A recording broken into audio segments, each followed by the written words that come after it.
Luego de haber estudiado a los presocráticos de una forma individual y en detalle, es justicia que surjan en nosotros una serie de preguntas.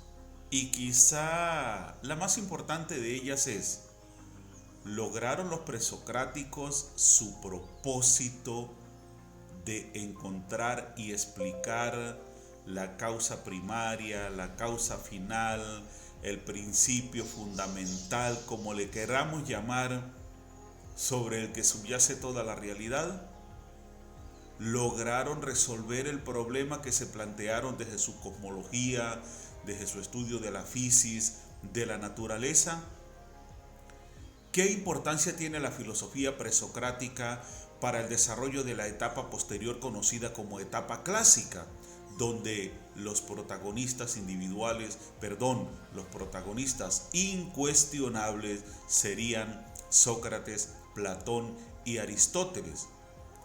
¿Qué incidencia sigue teniendo hoy en día la filosofía presocrática en pleno siglo XXI en términos de seguir sirviendo como base para el desarrollo filosófico de este nuestro momento presente? Preguntas que indudablemente no podemos dejar sin responder, porque de alguna manera sería como banalizar el papel de la filosofía presocrática. Y de eso vamos a hablar hoy. Vamos a hacer una visión posterior a la disertación individual de cada uno de los filósofos presocráticos.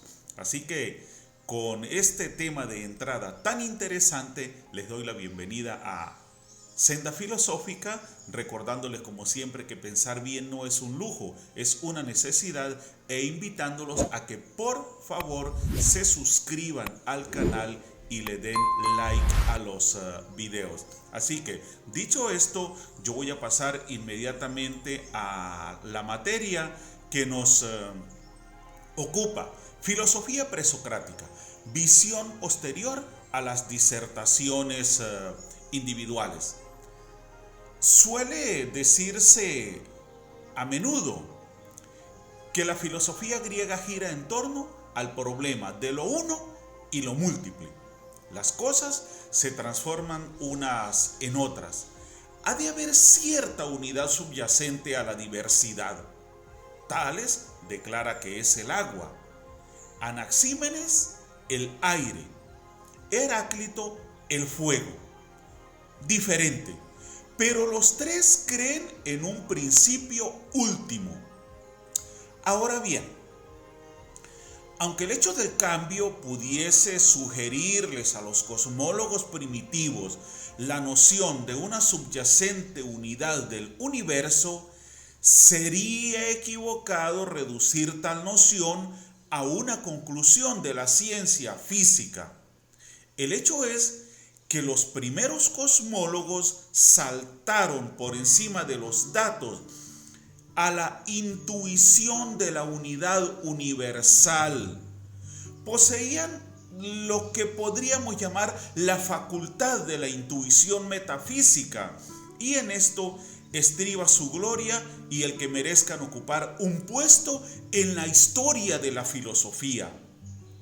Tales rebasó la hipótesis meramente científica, llegó a formular una doctrina metafísica con su frase de que todo es uno.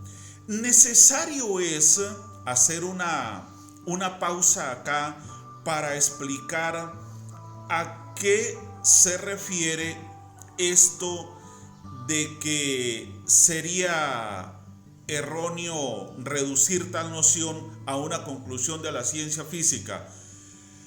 Los filósofos presocráticos no tenían ni los métodos ni los instrumentos necesarios, ni mucho menos el conocimiento necesario para desarrollar una ciencia tal y como la conocemos hoy en día. Dicho de otra manera, no había forma de demostrar que lo que cada uno de ellos nos planteaba era verdad. No había forma de pasar sus afirmaciones, sus teorías, sus hipótesis por un proceso de comprobación y llegar a un producto final que sirviera como argumento y que de forma tajante nos dijera, es así por esto y por esto. O no es así por esto y por esto. Los filósofos presocráticos desarrollaban cada uno a su manera una intuición partiendo de la forma como cada uno interpretaba lo que podría ser el elemento primordial, la causa última o primaria sobre la que subyace la existencia de toda la realidad. Entonces, es por eso que se nos expresa de esta manera y es por eso que se nos dice que Tales rebasó la hipótesis meramente científica. Tales no tenía cómo comprobar, cómo convertir su percepción, su interpretación en una teoría científica, en un proceso comprobable, y formuló una doctrina metafísica con su frase de que todo es uno. ¿Por qué una doctrina metafísica? Porque sin tener cómo sacar de la realidad misma la posibilidad de una conclusión y un argumento incuestionable, igualito dijo, todo es uno. Fue más allá de lo que la realidad misma le podía ofrecer en términos interpretativos, y sin tener las herramientas y los métodos, llegó a esa conclusión. Y fue por eso que no había otra forma de definir su actitud y la de los filósofos presocráticos, sino como una intuición de la unidad universal. Yo lo pienso, hay un pálpito, hay algo que me dice que es de esa manera, yo no tengo cómo comprobarlo, pero es lo que pienso. Y así como Tales, todos los filósofos presocráticos se manejaron de esa forma tan interesante. Ahora bien, citemos a Nietzsche en relación a lo que es la importancia de la filosofía presocrática. Ella en sí misma, en su momento de desarrollo y como base, referente o legado para la filosofía de toda la posteridad, o valdría también decir para toda la filosofía de la posteridad. ¿Qué nos dice Nietzsche al respecto? La filosofía griega comienza, al parecer, con una fantasía absurda, con la proposición de que el agua es el origen, el seno materno de todas las cosas. ¿Merece la pena realmente parar mientes en ella y considerarla con seriedad? Sí, y por 3 razones. En primer lugar, porque esta proposición enuncia algo sobre el origen de las cosas. En segundo lugar, porque lo hace así, sin metáforas ni fábulas. En tercero y último lugar, porque en ella ya está contenida, aunque solo en fase de crisálida, la idea de que todo es uno. La primera de las razones deja a Tales en compañía de gentes religiosas y supersticiosas. La segunda lo saca de esa compañía y lo muestra como un filósofo de la naturaleza. Y en virtud de la tercera, Tales pasa a ser el primer filósofo griego. Me parece demasiado interesante tener este referente de Nietzsche, porque tal y como lo he planteado en disertaciones anteriores, Nietzsche literalmente adoraba muchos de los recorridos y muchos de los personajes de la filosofía presocrática. No le ocurría lo mismo con la filosofía clásica y mucho menos con el posterior helenismo y todas las corrientes que se desarrollaron después de estos 2 periodos continuos a la filosofía presocrática. Entonces, acá retomando la idea de Nietzsche nos dice que en primer lugar el enunciar el origen de las cosas Eso hace que la actitud de los filósofos presocráticos deba ser considerada como verdadera filosofía. Pero también algo que quizás es lo que más hemos destacado hasta ahora, no hay fantasía, no hay metáforas, no hay fábulas, no hay mito, no hay personificación de los elementos para explicar el comportamiento de la naturaleza y la realidad. Y la tercera, por esa idea tan atrevida, vamos a decirlo, tan osada de Tales para el momento, esa intuición suya de que todo es uno. Estas tres bases o estos tres argumentos, desde la perspectiva muy particular de Nietzsche, hacen que la filosofía griega presocrática deba considerarse realmente como filosofía y se le deba tomar con mucha seriedad. Esto no solamente con respecto a Tales, es verdad también de todos los primeros cosmólogos que se remontaron por encima de lo que podía ser verificado mediante la mera observación empírica, lo que expliqué hace unos momentos. Al mismo tiempo, no se contentaron con ninguna de las admitidas fantasías mitológicas, porque buscaban un auténtico principio de unidad, el sustrato último del cambio. Lo que afirmaron, lo afirmaron con toda seriedad.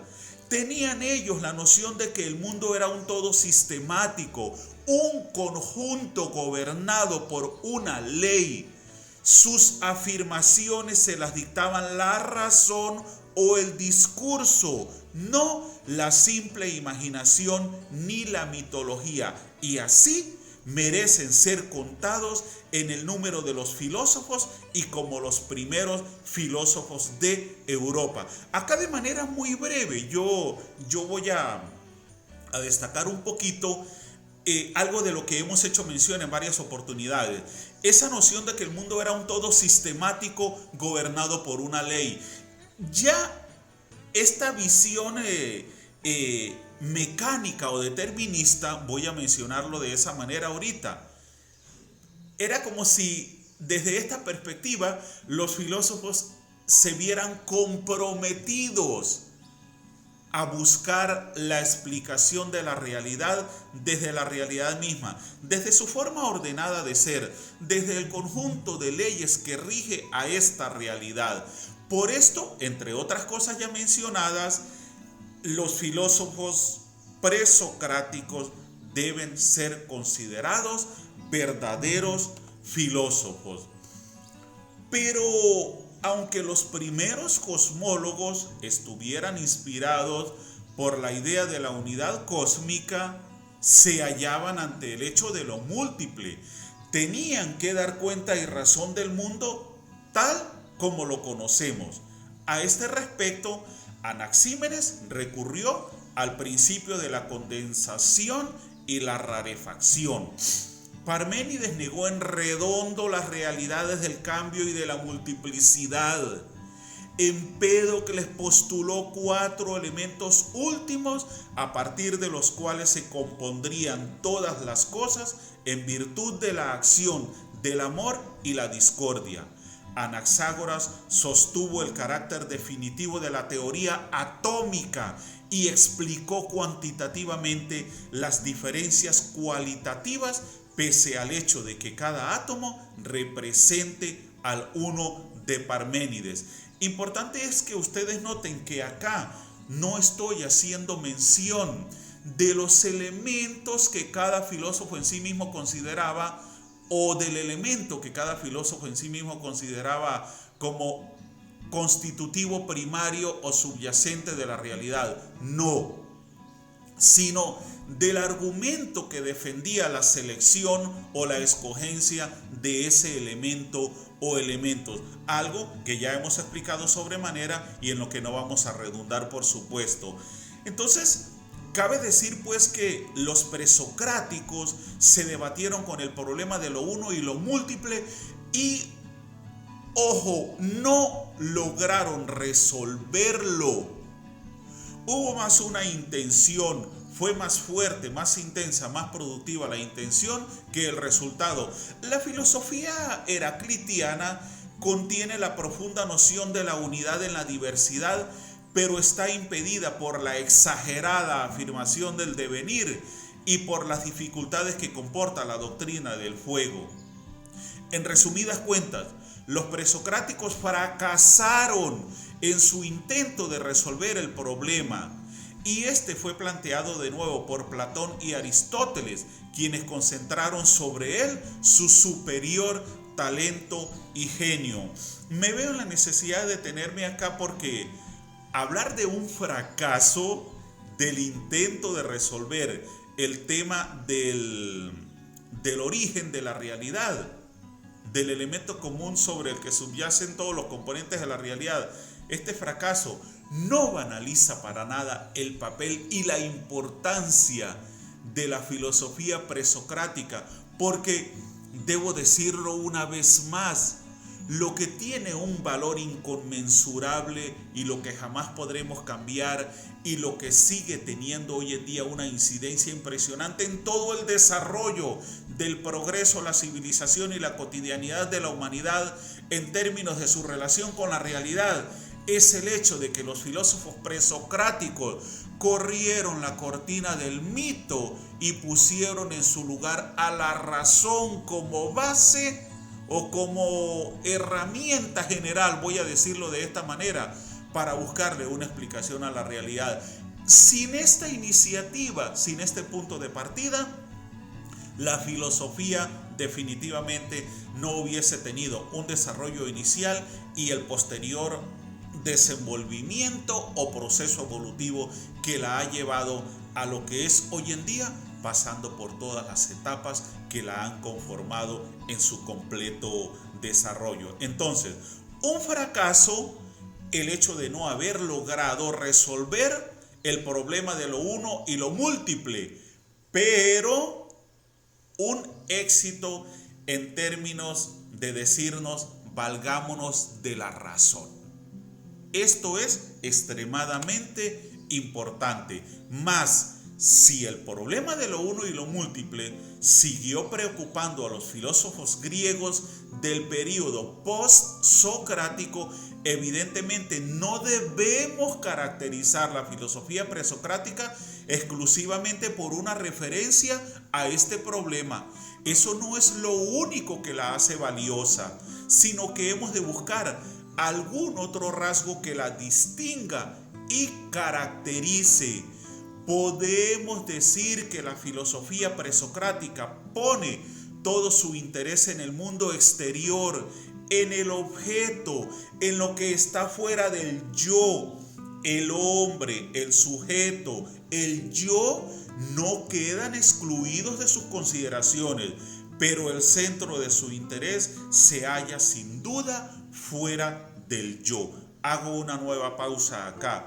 No es que el hombre, la individualidad, la personalidad, el sujeto, el individuo, no tuviera valor para los presocráticos. Claro que lo tenía, pero fundamentalmente se trataba de mirar alrededor y hacerse preguntas sobre esa realidad universal de la que el hombre es parte, y por eso que se nos dice acá que es el objeto, el valor primordial o el punto de interés primordial del filósofo presocrático y no el individuo en sí mismo.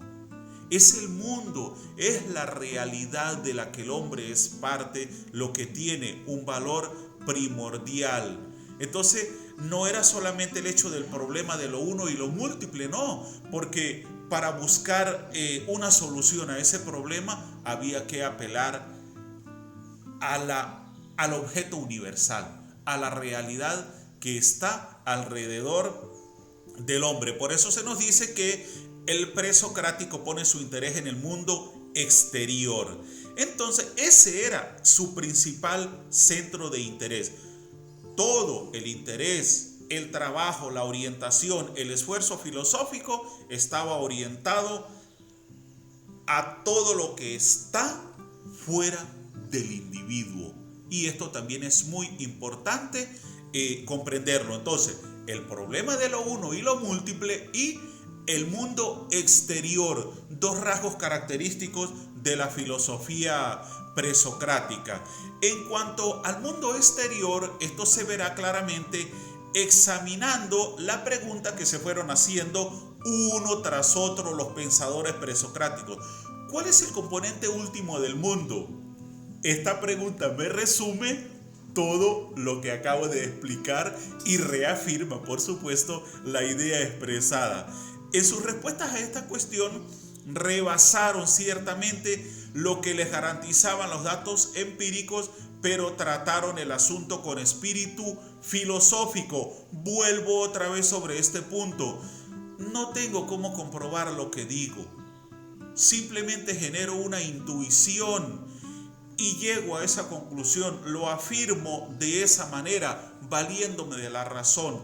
Es lo que mi razón hasta ahora, sin los instrumentos y las técnicas científicas suficientemente desarrolladas, me permite inducir.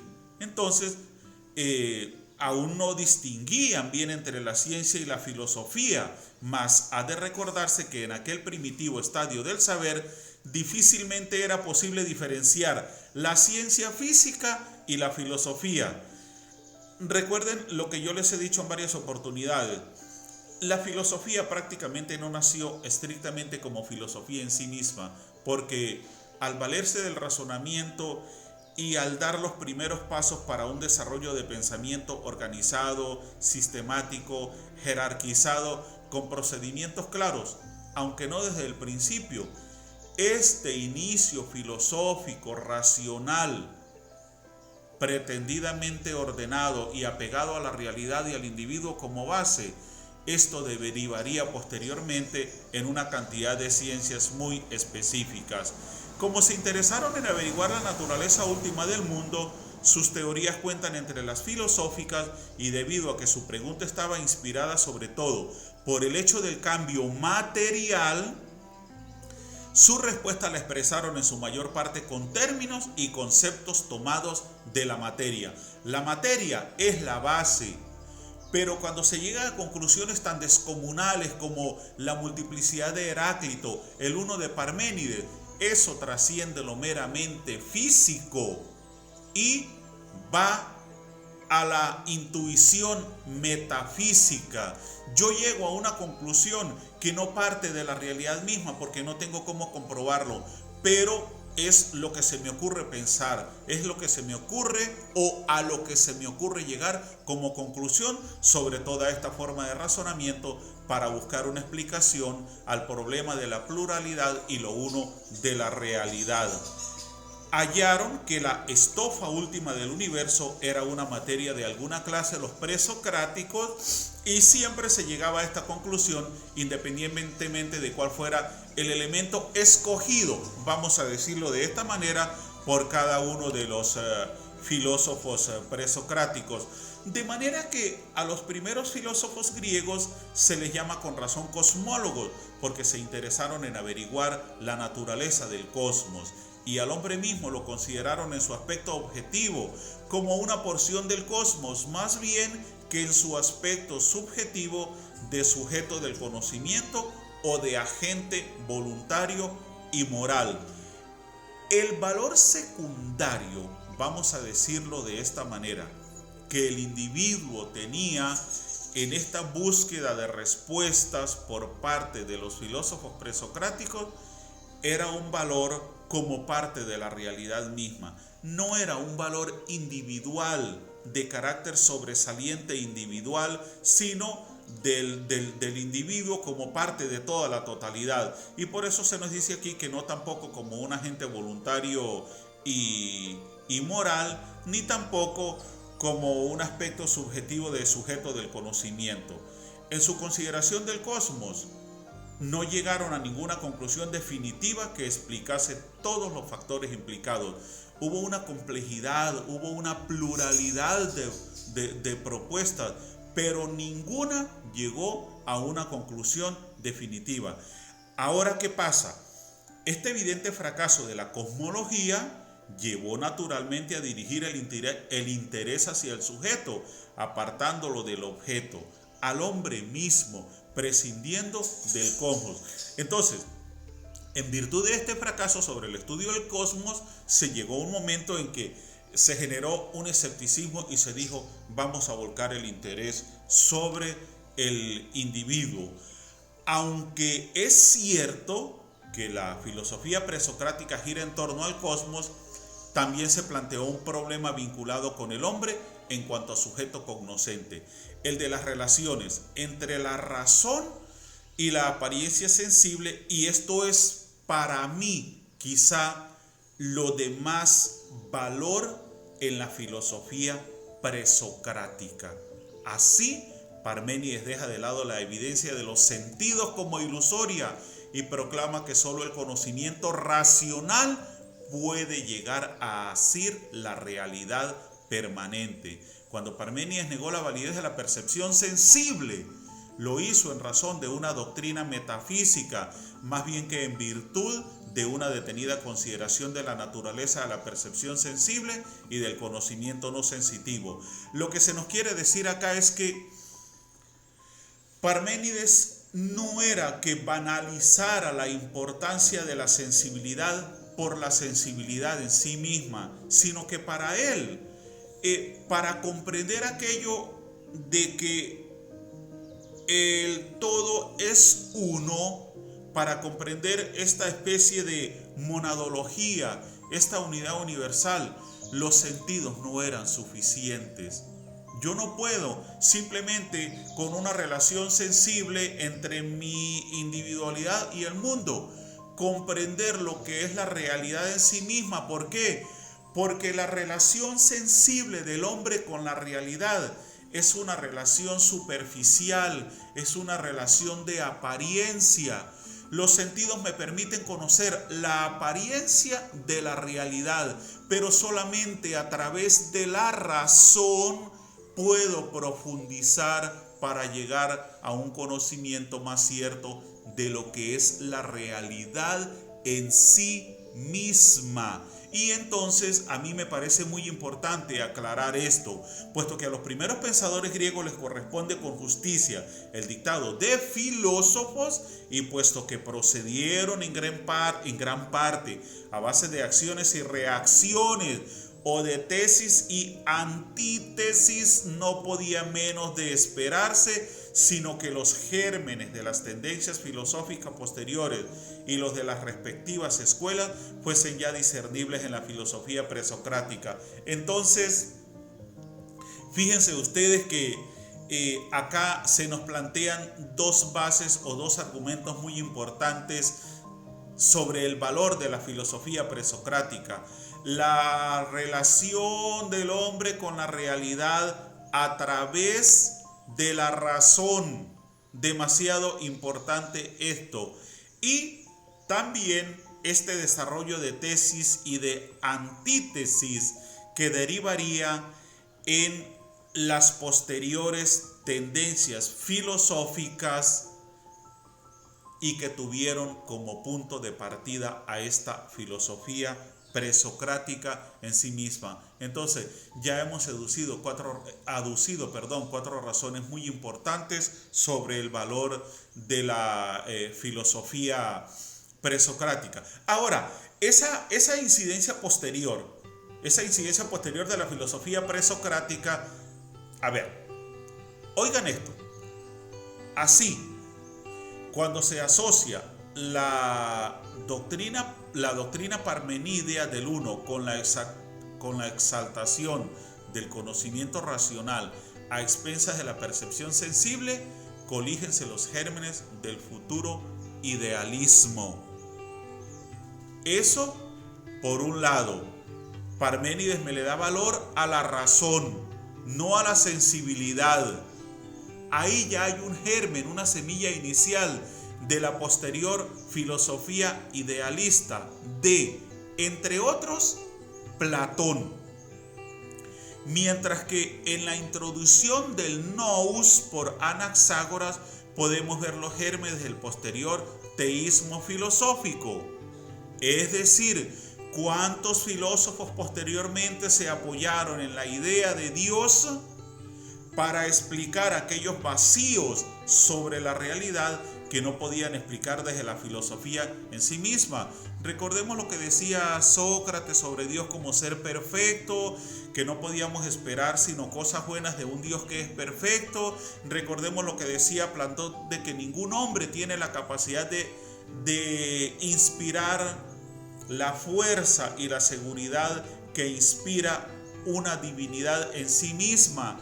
Recordemos a Descartes cuando nos dice, mire, si nosotros tenemos la idea de perfección en la mente, es porque un ser perfecto la ha sembrado en nosotros, porque nosotros somos imperfectos y no somos capaces de pensar por nosotros mismos en la perfección. Voy a dejarlo hasta ahí. Y el atomismo de Leucipo y Demócrito viene a ser como un anticipo de las futuras filosofías materialistas y mecanicistas que tratarían de explicar todo lo cualitativo por lo cuantitativo y de reducir la totalidad del universo a la materia y a sus efectos. Recuerden que para Demócrito todo era materia, hasta el pensamiento, hasta el alma. Todo era materia, y él sentó las bases para aquellas filosofías posteriores que dirían, mire, la realidad es una materialidad total. Aquí nada de mundos más allá de la realidad, nada de vidas posteriores, nada de divinidades, de espiritualidades, de ideas, no. El mundo es material y se acabó. Bueno, entonces fíjense ustedes, yo tengo tres aspectos acá que desde el desarrollo de la filosofía presocrática son gérmenes del idealismo, del atomismo y del materialismo, y todo esto desarrollado en la filosofía presocrática. Debería quedar bien claro que la filosofía presocrática no es simplemente un estadio filosófico del que se pueda prescindir al estudiar el pensamiento griego. La filosofía presocrática no es una fase prefilosófica, cuidado con esto, sino que es la primera etapa de la filosofía griega. Es decir, la filosofía presocrática en su naturaleza es ella filosofía en sí misma. No la consideremos como un pensamiento prefilosófico. No cometamos el error de creer que la verdadera filosofía surgió a partir de Sócrates, Platón y Aristóteles. Porque aquí es muy importante recordar qué nos decía Platón en un momento determinado de su vida. Se extraña a los filósofos del pasado. Y más allá de que se refiriera a los filósofos presocráticos, a los sabios del pasado, y más allá de que se refiriera a los filósofos presocráticos o a pensadores anteriores, había como una especie de añoranza. Además, recordemos también que uno de los argumentos fundamentales de los filósofos antiguos era que tanto los presocráticos, los clásicos, los helenísticos, el filósofo no es un hombre sabio, sino un amante de la sabiduría. Y si la ama es porque no la tiene, porque la quiere conseguir. Así que hay que tener cuidado con esto, ¿no? Aún con todas sus necesarias mezclas, es ya filosofía, la filosofía presocrática, y merece ser estudiada por su propio interés intrínseco, como el primer intento griego de conseguir una explicación racional del mundo. Y siempre nos vamos a encontrar con esto. El tema de la racionalidad, la importancia tan universal, tan capital, tan incuestionable de la filosofía presocrática, porque dijo, busquémosle una explicación a la realidad desde la razón. Además, es una preparación del periodo siguiente, es una prefase o una primera fase que daría pie a la filosofía clásica, pues en ella vemos plantearse problemas en que se habían de ocupar las mentes de los mayores filósofos griegos. El pensamiento griego se va desarrollando, y aunque no sería fácil exagerar el genio de hombres como Platón y Aristóteles, nos equivocaríamos si imaginásemos que el pasado no les influyó. No, la filosofía de Sócrates, Platón y Aristóteles no surgió de la nada. Y por muy originales y por muy grandes que ellos hubiesen sido, por muy innovadores y por mucho que hayan aportado de sus propias posturas, desde su época, desde su mundo, indudablemente Hombres como Sócrates, Platón y Aristóteles tenían las bases de su pensamiento en la incuestionable incidencia de la filosofía presocrática, y esto reafirma su valor. A ver, oigan por favor, Platón fue hondamente influido por el pensamiento presocrático, por los sistemas heraclitiano, eleático y pitagórico. Aristóteles consideraba su filosofía como herencia y coronación del pasado, y ambos pensadores recogieron la problemática filosófica de manos de quienes les habían precedido y dieron, sí, a los problemas soluciones originales, pero no sin abordarlos en su contexto histórico.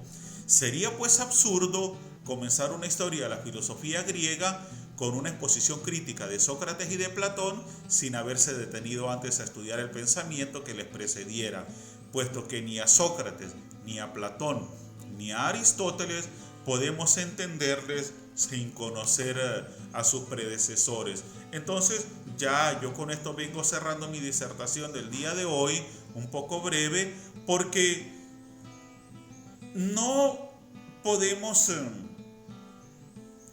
haber hecho disertaciones individuales sobre los filósofos presocráticos sin cerrar con una especie de generalidad que nos sirva de conclusión, ya habiéndolos estudiado, sobre la importancia de la filosofía presocrática.